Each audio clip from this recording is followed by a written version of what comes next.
Morning বন্ধুরা, রাধে রাধে। তোমরা কেমন আছো? আশা করি ভালো আছো। আমিও বেশ ভালো আছি। আমি শান্তি, আর শান্তির ঘর সংসার চ্যানেলে জানাই সবাইকে স্বাগতম। ঘড়িতে এখন সময় হয়েছে সকাল 7:30।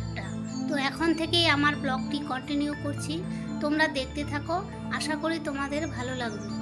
সকালবেলার বাসি কাজ বাজ হয়ে গেছে, তারপরে স্নান করে নিয়েছি। এখন দিচ্ছি পুজো।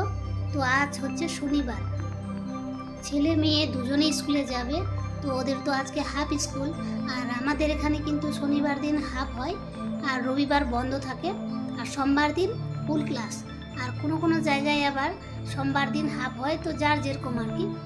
তো এই যে চলে আসলাম রান্না করতে। এখন রান্না করব তাড়াতাড়ি করে। তো ভাতটা বসাই দিচ্ছি। সরিষার পর্বটা আজকে থেকে শেষ হলো, মানে আজকে তেল পিসাই করে নিয়ে আসলাম। একদিন তো শুকাতে দিচ্ছি, একদিন ঝাড়লাম, আর আজকে দেখতে পেলে যে তেল পিসাই করে নিয়ে আসছি। তো 10-12 কিলোর মতোই দিয়েছিলাম, তেল হয়েছে 6 কিলোর মতো। তারপরে এদিকে দেখো, ভাত একদিকে বসিয়ে দিয়েছি আর একদিকে ডাল। তো ডালের জন্য ভাবছি যে আগে জলটাকেই ছক করে দিই। আমরা তো এটা ছক বলি, তো তোমরা কি বলো তো সেটা কমেন্টে অবশ্যই জানাবে। মানে তেল, লঙ্কা আর মশলা, পেঁয়াজ ফোড়ন দিয়ে তারপরে যে জলটা দিয়ে দিই, সেটাকে আমরা ছক বলি। তো এখানে ডাল রান্না করব, মসুর ডাল। জলটা যখন ফুটে উঠেছে তখন আমি মসুর ডালগুলো দিয়ে দিচ্ছি ধুয়ে। আর কিছুক্ষণ পর ভাত হয়ে যাবে, ভাত নামিয়ে দিয়ে তারপরে পাঁপড় ভেজে নেব। ছেলেকে পাঁপড় দিয়ে খাওয়াই দেবো, ভাত ওই স্কুলে চলে যাবে। টমেটোর চাটনিটা মনে হয় খেতে পারবে না। আর দেখো, আর ডালের জলটা একটু কম হয়ে গেছিলো, তাই গরম করে আবার জল দিলাম। তো এখানে দিলাম লবণ, তারপরে হলুদ গুঁড়ো, জিরে গুঁড়ো আর লঙ্কা তো দেয়া আছে। বাস, মেয়ে টিউশনে গেছে, ও এসে ওইও খাবে। তো পাঁপড় আর ডাল দিয়ে তো এখন পাঁপড়গুলো ভেজে নিচ্ছি। এই পাঁপড়গুলো কিন্তু তাড়াতাড়ি করেই ভাজা হয়ে যায়, তেল দিলে অল্প তেল দিলেই হয়ে যায়। মানে এটা আলুটা সম্পূর্ণ ছিলে নিয়ে তার ঝিরি করার জন্য নানা রকম শেপের যে একটা তারজালি পাওয়া যায়, ওইটা দিয়েই শুরু শুরু করে ঝিরি করেছিলাম। তো এটা আমার বর করেছিল, মানে ওই খুব আলুর চিপস বলো, আলুর পাঁপড় বলো, খুব পছন্দ করে। মানে যখনই আলুর সিজন আসে তখনই বলবে কি যে আলুর পাঁপড় কোন দিন দিবা। আর তো আজকে দিব কালকে দিব করে সময় হয়ে ওঠে না, তখন ওই বানাইছিল আর কি, যে আমি আজকে করি। তো সম্পূর্ণটা মানে সিদ্ধ করা বলো সব কিছু করেছে। এই যে দেখো, এখন ছেলে আর আমার একটা ভাস্তি চলে যাচ্ছে, ওই যে কাকু স্কুলে রাখতে যাচ্ছে। ছেলেকে খাইয়ে স্কুল পাঠিয়ে দিলাম। তারপরে মেয়ে আসলো টিউশনে, ওকেও খেতে দিয়ে দিচ্ছি। তারপরে ওই বলছে যে আজকে তো হাফ স্কুল, তো টিফিন নিয়ে যাব না। আর স্কুলে ওই টিফিন নিয়ে যেতে চায় না, তো বলছে যে আঙ্গুর ফল দাও তাহলে। তো ওই যে লবণ দিলাম, প্রথমে লবণ আর জল দিয়ে ভিজিয়ে রাখবো কিছুক্ষণ, তারপরে ওকে ভালো করে ধুয়ে দিব। কারণ যে ফল কিনে আনলে এভাবেই ধুয়ে খাওয়া ভালো।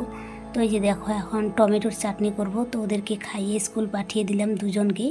এখন ধীরে ধীরে টমেটোর চাটনিটা করব, আর যখন স্কুল থেকে আসবে তখন ওরা খাবে।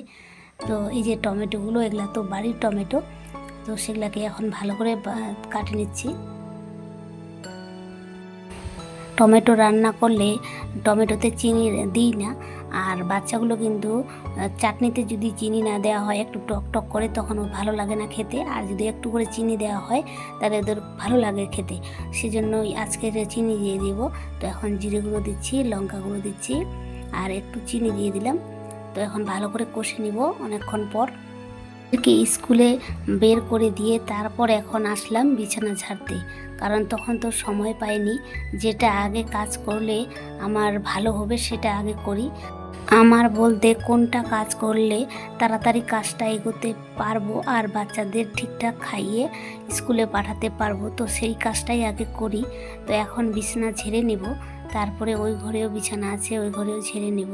সকালবেলা এই তাড়াহুড়োটাই আমার প্রতিদিন হয়ে থাকে, যে কোনটা কাজ করলে ভালো হবে।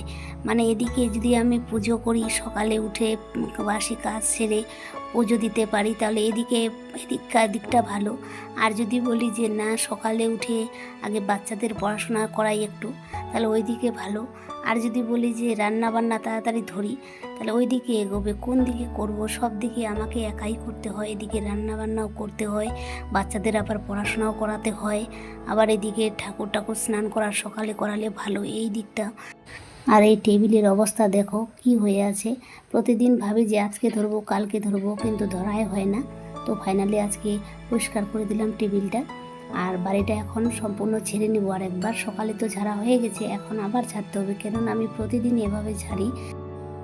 ছেলে মেয়ে যখন স্কুলে চলে যায় তখন আমি বাড়িটাকে আবার ঠিকঠাকভাবে গুছিয়ে রাখি।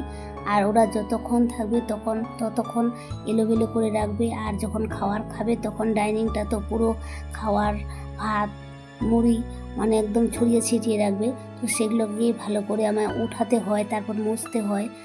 সেই জন্য ওরা চলে যাওয়ার পর বাড়ি আমি আর একবার ঝাড় দিই। আর আজকে তোমাদের দেখাবো আমি কিভাবে এই উপরের ডাইনিং রুম ঘর কিভাবে সুন্দর করে পরিপাটি গুছিয়ে রাখি। তো এইভাবে প্রতিদিনই করি। আর যেদিন ধরো খুব অস্বস্তি লাগে বা খারাপ লাগে সেদিন করি না, বলি যে থাক আজকে করব না। তো এখন আমি এই ঘরে চলে আসলাম। এখন এক এক করে রুমগুলো ডাইনিংটা সম্পূর্ণ ঝেড়ে তারপর তোমাদের আমি দেখাচ্ছি। আর দেখো এখানে কত নোংরা বার হয়েছে। নোংরা বলতে টেবিলের অপ্রয়োজনীয় জিনিস সেগুলো মানে ফেলে দেওয়াই হয় না। আমাদের তো গ্রামের এটাই নিয়ম, তাই না, যে কোনো জিনিস ফেলা যাবে না। এটা আজকে রেখে দিই, পরশুদিন কাল হয়তো কাজে লাগতে পারে, এরকম ভেবেই করে রেখে দিই। তখন অগোছালো হয়ে থাকে সব কিছু। তো আজকে অনেকগুলো মানে মলমগুলো ক্রিমগুলো এক্সপায়ারি হয়ে গেছে, শেষ হয়ে গেছে, তো ওগুলা ওখানেই ছিল। তো কি করব, আর বাচ্চাগুলো তো এটা ওটা জিনিস আনে ওই টেবিলে রাখে, আর আমার বড় ওখানে অগোছালো করে জিনিস রাখে। এভাবেই টেবিলটা অগোছালো হয়ে যায়। আর দেখো আমি চলে আসলাম আমার মেয়ের ঘরে, মানে মেয়ে এই ঘরেই ঘুমায় আর এই ঘরেই পড়াশোনা করে, আর ছেলেও করে। তো ওরা চলে গেছে, তাই ওদের ঘরটাও সুন্দর করে গুছিয়ে রাখলাম। পূর্ণ গোছগাছ আর ঝাড় দেওয়ার পর কেমন লাগছে তোমাদের একবার দেখাই যে ঘরটা। আর এইটা হচ্ছে ঠাকুর ঘর। আর এই পাশে আছে আরেকটা রুম, এই যেটা এখন গোছালাম।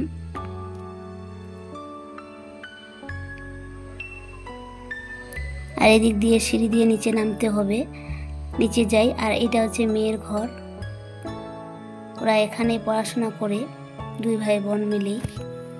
আর রাত্রেবেলা কোনো দিন থাকে আমাদের কাছে, কোনো দিন একাই থাকে। আর এটা রান্নাঘর, এদিক দিয়ে রান্নাঘরে যেতে হবে। তো আমার রান্নাঘরটা তো সেরকম মানে ডেকোরেশনে কোনো কিছুই করিনি, এমনি রাখি, খুব অগাছালো রাখে। তো যতটা পারি গুছিয়ে রাখার চেষ্টা করি। আর এইটা হচ্ছে নিচে, জানলাটা খোলার পর দেখা যায়। তারপরে এই পাশ দিয়ে আমার ট্যাপ সিস্টেম আছে, তো এখানে বসেই যত কিছু কাজ করি, মাজা ঘষা। আর আমার দেখো থালা বাসন এখনও আছে, তো ওর বাড়িটা আগে সম্পূর্ণ পরিষ্কার করে নিই, তারপরে আর কি মাঝে ঘষে নেব। আর এখন দেখো 1টা বাজে, তো পরে আর আমি ভিডিওটা কন্টিনিউ করতে পারবো কি না। তারপরে যতটা পারি আর কি গুছিয়ে রাখি এভাবে। তো ট্যাপে আবার মোটরে জল নাই। আর এক ভিডিওতে তোমাদের বলছিলাম যে বস্তায় করে আদা লাগিয়েছি, তো ওই যে এই বস্তাগুলোতে আদা লাগানো হয়েছে আর সুন্দর আদা হয়েছে। আর তোমরা যে দেখবে এখন গাছগুলো, সেগুলো হচ্ছে 2 মাস না, মানে অগ্রহায়ণ পৌষ মাস যখন আদার গাছগুলো বড় ছিল কেমন লাগতো সুন্দর। তো এটা হচ্ছে আগের তোলা ছবি, এখন ভিডিওতে যোগ করেছি। আর ভিডিওর কোনো কাজ যদি তোমাদের ভালো লেগে থাকে তো অবশ্যই চ্যানেলটাকে সাবস্ক্রাইব করে দিয়ে পাশে থেকো, আর একটা লাইক দিও। আর আমার যদি কোনো ভুল ত্রুটি তোমরা দেখতে পাও তাহলে অবশ্যই কমেন্টে জানাবে। তো আজকের মতো এখান থেকেই ব্লগটি শেষ করছি। দেখা হচ্ছে নেক্সট কোনো ব্লগে। ততক্ষণে তোমরা সবাই সুস্থ থাকো, ভালো থাকো, টাটা।